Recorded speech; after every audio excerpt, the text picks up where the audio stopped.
Thanks for staying with us. And Bill O'Reilly in the Miller Time segment tonight. Let's get right to the sage of Southern California. He joins us from Santa Barbara. So Netanyahu, Miller, what say you? Well, my favorite line is when he said Iran's promises were as empty as Nancy Pelosi's stare. Huh? What was that all about? Heavily remodeled house, nobody home.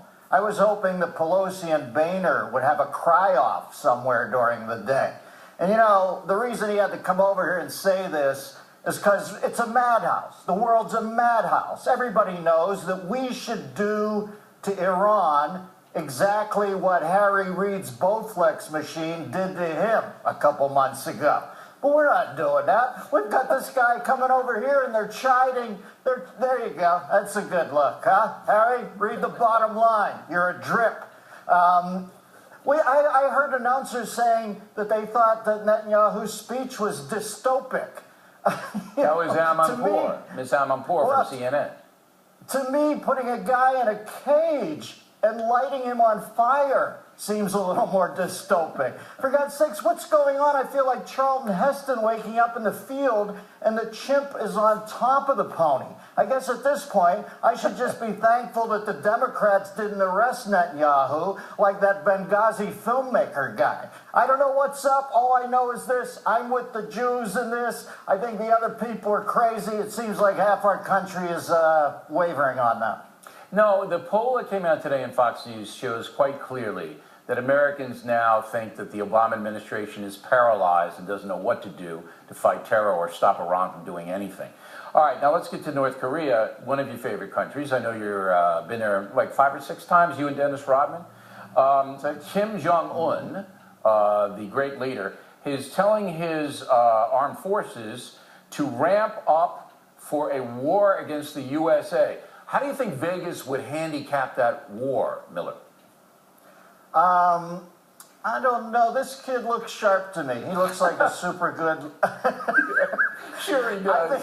He looks sharp. Yeah. He looks like Kim Jong-un Kardashian to me. Listen, I fear North Korea less than I fear the other whack jobs because at least North Korea are godless men, whereas the other guys are God-driven men. And I think we can get at this kid. I think we can sneak somebody a few shekels and get them to go in and do him at night. Get the same guy who pranked him by cutting off his sideburns. Have him sneak in the middle of the night and do the guy. You brought up Rodman. Maybe we send Rodman back over, as I said before, in the wedding dress. He chats the kid up, gets a little flirtatious. The kid marries Rodman. Rodman becomes the first lady in North Korea. And then he, ends up divorcing the kid. The kid's devastated and we get half their money. Maybe that's a play. All I know is I fear these guys in a nuclear war, but not in a ground war, because I don't know if you've ever seen North Korea's army, but they're like the Rockettes, for God's sake. So that crazy stiff-legged march. All right. Yeah, it's like the Christmas show. I think we can do that. Okay.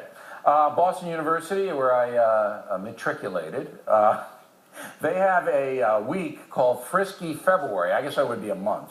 Frisky February, where they have health-related related sexual things, and one of them is sex ed at Hogwarts. They're incorporating Harry Potter into this sex ed business, and I don't know if Harry's cooperating or not. What do you think?